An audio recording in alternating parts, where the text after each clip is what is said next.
the dream, you are falling, lost in the listening distance, as dark locks in.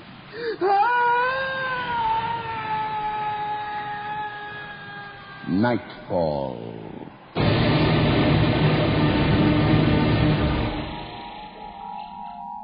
Good evening. Tonight we have a special treat for you. A new production of a story that refuses to die.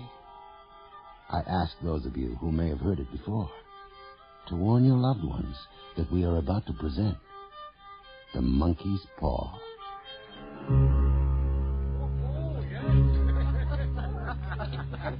Oh, that was lovely. Well, I hope I remember how to behave at table. Oh, come now, Sergeant Major. You may find us the barbarians, Jeremy. The manners of the outposts of Empire we hear, they're refined beyond anything we could dream. Oh, in a sergeant's mess in India, on the frontier. Are you sorry to have left it, sir? Oh, what, the frontier? I'm afraid, Herbert, that I've brought too much of it back with me. Nothing shows good manners like a healthy appetite, Sergeant Major. Do us some more. Well, I don't mind if I do. Oh, thank you. Oh, you've done yourself proud, you two. This house. Well, it's been a struggle. But it's paid for. But £200. And I'm going to earn that. Oh, you're working already, lad? I am.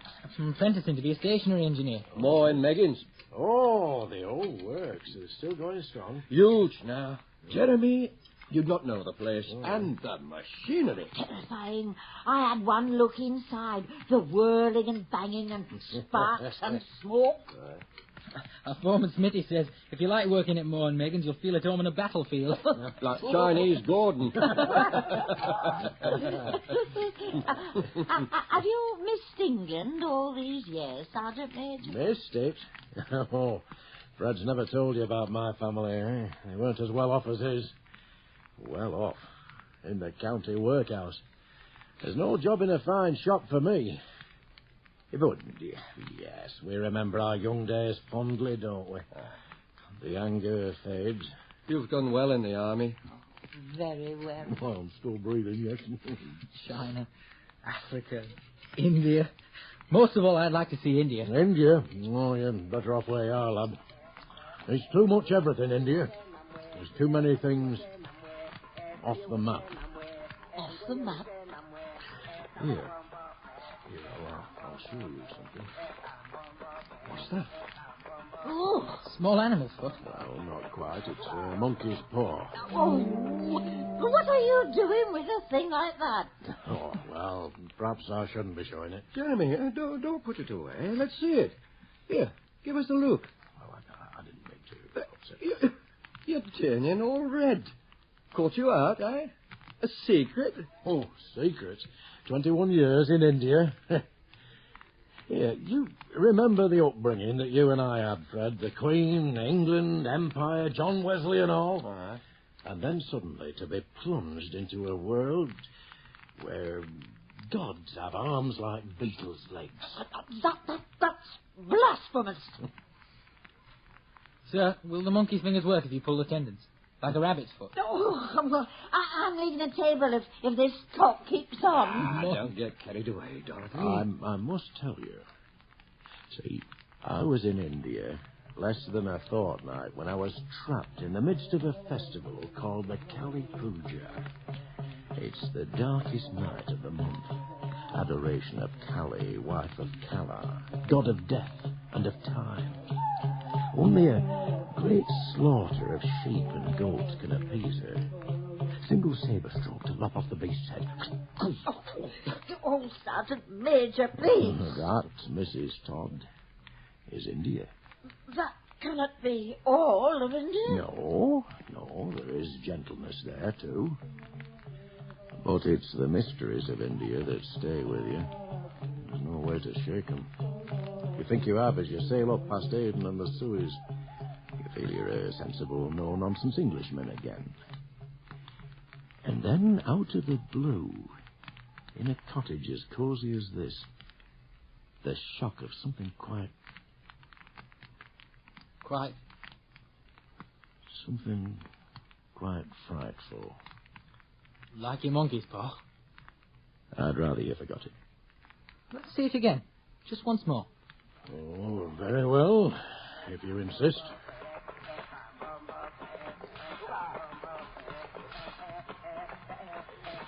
Look at it. It's an ordinary little paw dried to a mummy.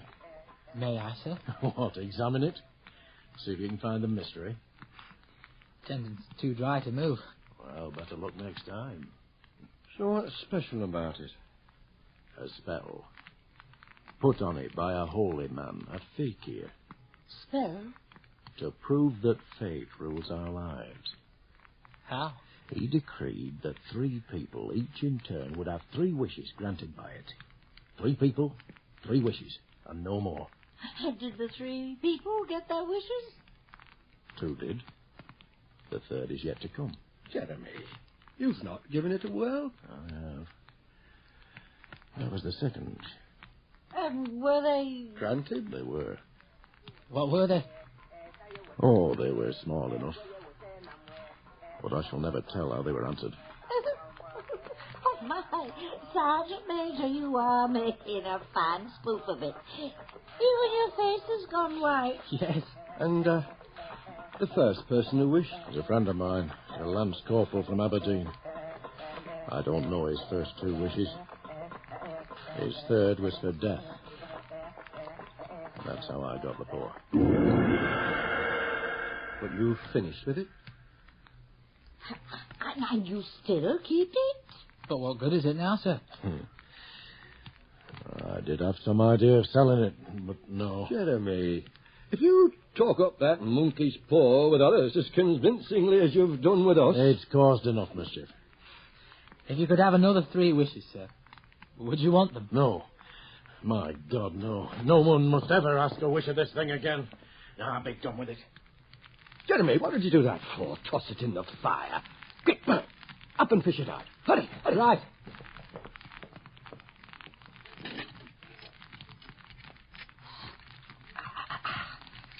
Fairly short. A few hairs. Back in the fire, lad. Let it burn. If you don't want it, Jeremy, give it to me. Here, Dad. If you keep it, Fred, don't you blame me for what happens.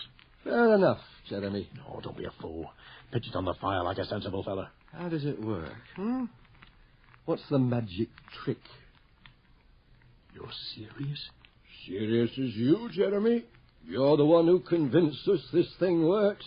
You hold it in your right hand and make your wish aloud. That's all. Except for the consequences. What you might do, Fred dear, wish for another caravans from India for me. All the work around the south. If you must wish for something sensible. Sensible? I warn you, the spell of the paw is no joke. Oh, sensible. Sensible. I'll put it away. I can't take this seriously now. You will. When you discover the joke is on you.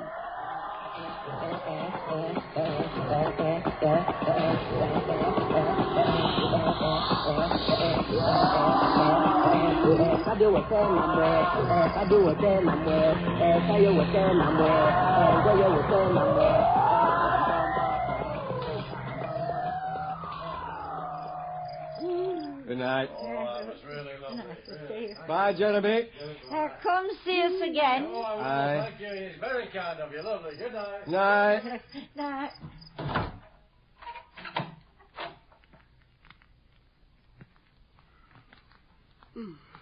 Herbert, shouldn't you be changing your clothes and getting off to the works? Mowing Meggins? Got an hour yet, till the midnight shift. I like your Sergeant Major, Fred. Do you know? He's changed. But most of the lad I knew is still there. Any of the lad he knew here, Dad?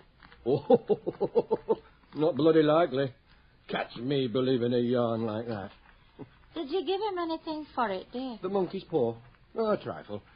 He didn't want to take it, but I made him. Ah, some money banking him. And he took advantage of you. I like him the better for that. He pressed me again. to throw it away. Not bloody likely. Why, we're going to be rich. And I'll refuse to work nights at Moe and Megan. Wish to be an emperor, Freddie. Looks like... Yes, it looks like the hand of a child. Shouldn't be so greedy on your first wish, Dad. I mean, an emperor's a lot to ask. I don't know what to ask for, that's a fact. Well, if you've got everything you want, I've not. Good. You take it and wish. All that thing in my hand, I couldn't. What about the mortgage, Mum? Dad, if you cleared that... The £200? Hey, would you like that, Dorothy? Not too grasping, frivolous? Oh, I don't know when you two are serious. As serious as you, Mum. Do it, Dad. I wish. Don't anybody giggle. I wish for £200. No! Freddie? What is it, Dad? It moved. What? The monkey's paw. Cool that. Stiff and solid as a walnut, and suddenly What? it twisted in my hand. But look, there's no money coming out of the walls. Look in your wallet, Fred. It's the most sensible place for wish for money to appear. Yeah. Feels no fatter. £1, 2 shillings. Well, so much for that. Oh, yeah, but pick up that paw before you step on it. Shall I give it to the cat? But put it on the shelf. As I wished, it twisted my hand like a snake. Nonsense, Fred. It's just your fancy. Well, no harm done. Gave me a shock all the same. Well, come on, Dorothy. Off to bed. Yeah. Yeah, but you will put the cat out when you take off to work. Right. And the light. I will. Night, Mum. Dad. Night. Any other lad you know here.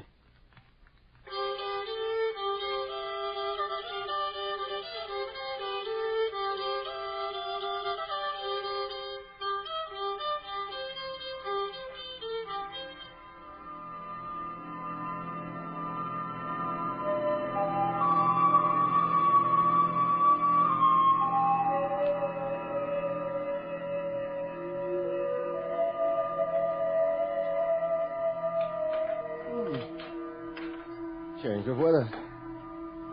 Cloudy. Gusty. Opening shop this morning, Freddie? No, it's Joe Barnes' turn. I can dawdle. I do hope it doesn't rain before Herbert gets off shift and home. What you looking at? Out window. There's a man out there on the street.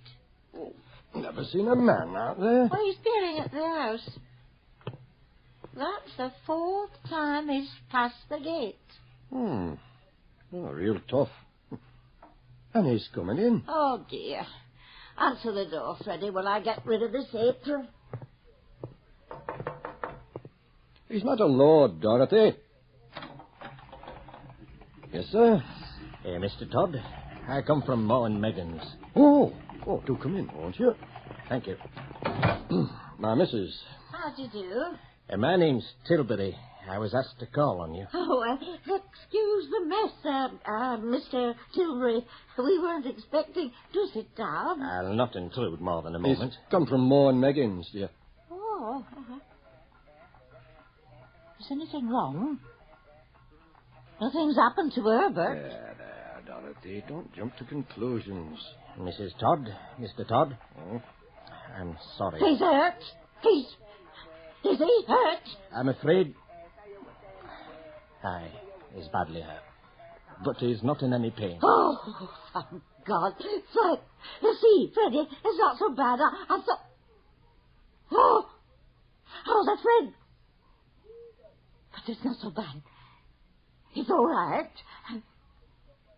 No, it's not. Your Herbert was caught in the machinery, Mrs. Todd. He was drawn in among the pulleys and the big flywheel. Caught? In the machinery? What's he saying, Fred? Don't believe him. No, he's been such a careful boy, Herbert. Always. Mr. Tubley, they've mistaken him for some other... Tell him, Fred. Tell him. He was the only one left. We lost 3 babies. We all wish we could undo this. It's hard. The firm wishes me to convey their sincere sympathy with you in your great loss, and to say that Moore and Meggins disclaim all liability, but in consideration of your son's services, they wish to present you with a certain sum as compensation. How much? £200. You didn't say. 200. Here, Mr. Todd. Thank you.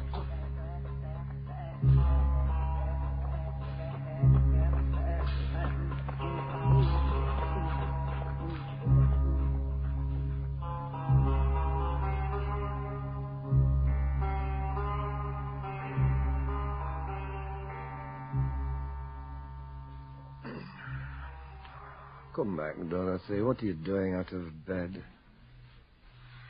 What was I doing in bed? Aren't you cold? Does it matter? No. Nothing matters. Yes. It matters that you don't... Don't what? Come back to bed. You catch your death, my dear, wandering about in the middle of the night.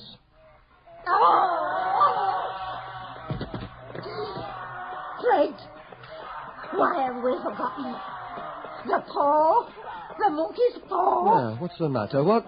I want it. Want it? You've not destroyed it. I've not touched it. No, why should I?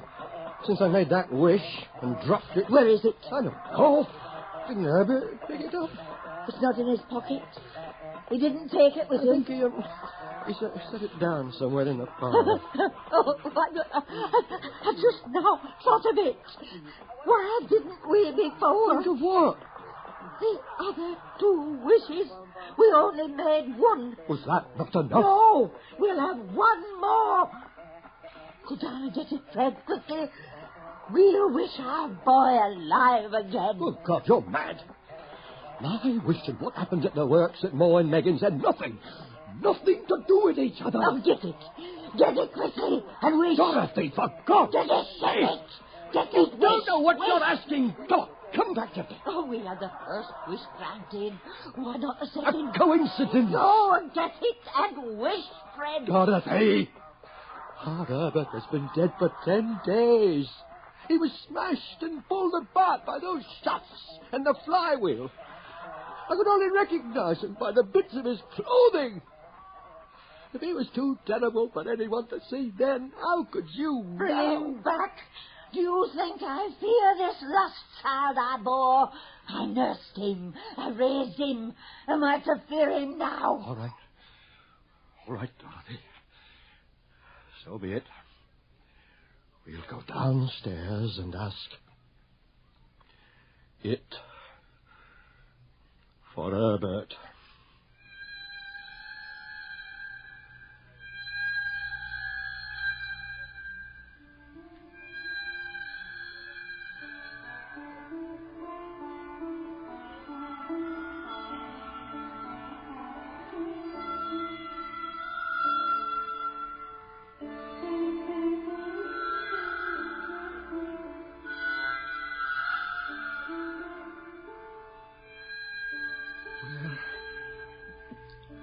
Oh, here it is.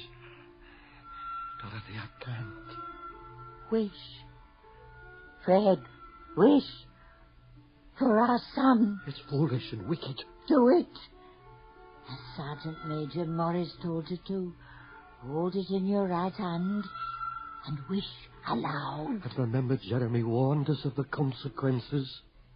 The third wish was for... Wish. I wish my son alive.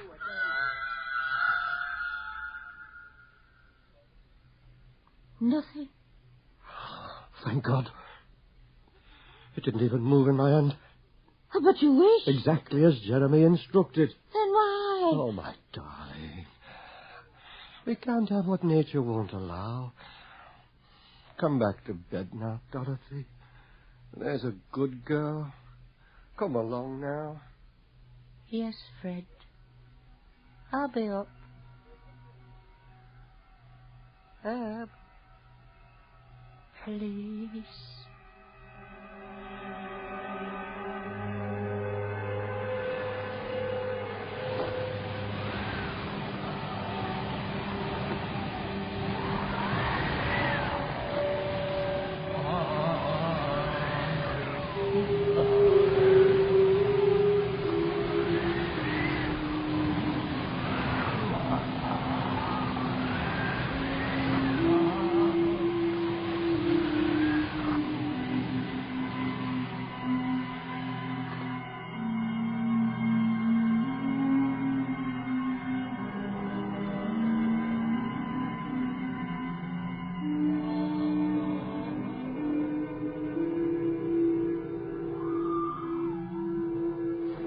Fred. Listen. It's some animal outside. It's Herbert. I don't hear anything. It's our son. It's him. Dorothy, for God's sake, stay here. Don't go down. Let go of me. My boy. It's my boy. Of course he couldn't get here sooner. The cemetery's 2 miles away. Dorothy, there's nothing. Don't go. Why are you holding me back? Let go.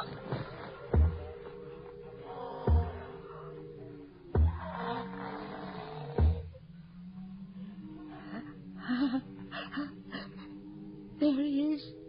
I've got to open the door for him. You can't let it in. Our own son.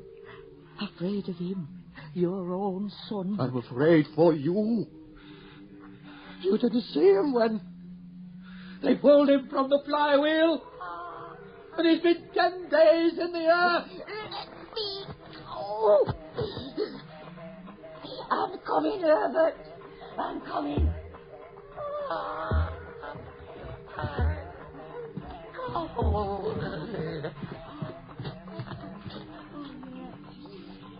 Yes, dear boy.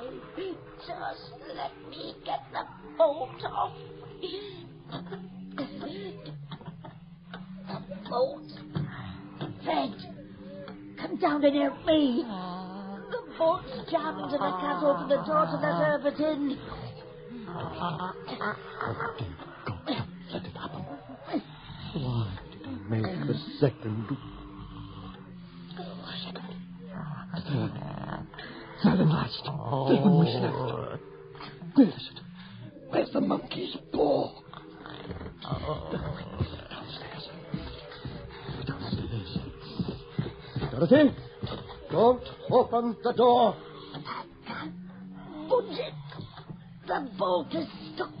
Oh, help me.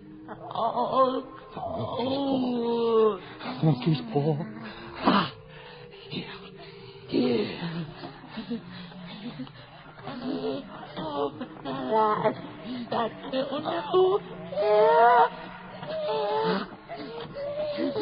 It's coming loose. The lock. The bolt. Wish, my son, gospel truth, dead again. Herbert, my child, my son. Nothing. No one. Only the wind, Dorothy, and the leaves in the moonlight, and the gate banging in the wind. All so natural. Nothing out of place. See? You wished Herbert dead. You sent him back to his grave. You wouldn't have wanted him alive. So mutilated and in such agony. Why didn't you wish him alive and whole? Why didn't you, with your last wish him whole? Oh, God. Why? Why didn't I? Oh, so natural. Nothing out of place.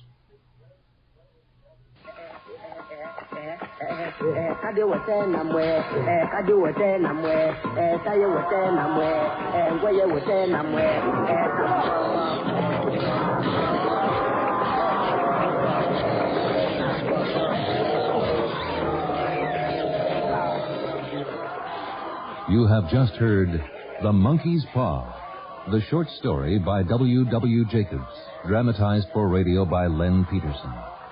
Featured tonight were Ruth Springford and Eric House as Mom and Dad Todd, Chris Wiggins as the Sergeant Major, Michael Wincott as Herbert, and Graham Haley as Mr. Tilbury.